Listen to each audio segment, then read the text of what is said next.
need to take them in stride.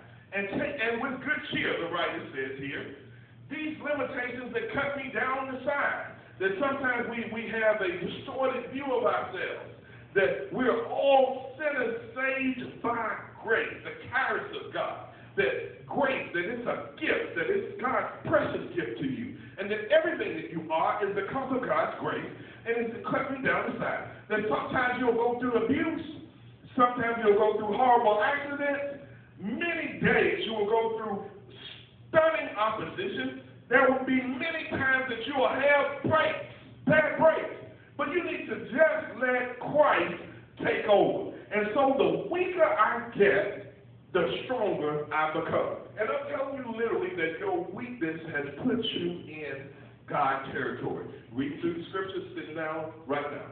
And lest I should be exalted above measure through the abundance of revelation, there was given to me a thorn in the flesh, the messenger of Satan to buffet me, lest I should be exalted above measure.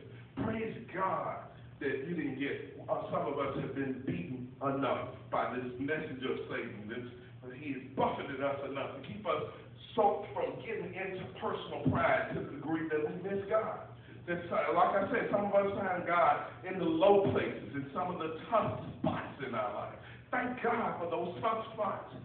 Verse 9, for this thing I besought the Lord thrice that it might depart me. There are some things that God won't take away from you overnight.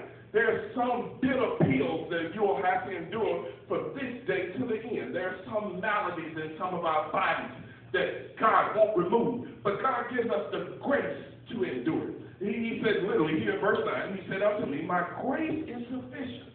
My unmerited favor is all you need. My grace is sufficient for thee, for my strength is made perfect. And my strength reaches its maturity. My strength reaches its great place in weakness.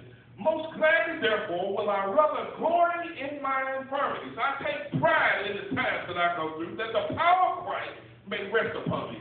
Therefore, I take pleasure in infirmities, in reproaches, in necessities, in persecution, in distresses for Christ's sake.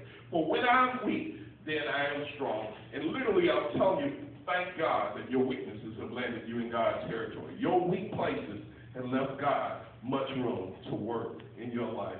And praise God for God's territory. Father, I thank you for this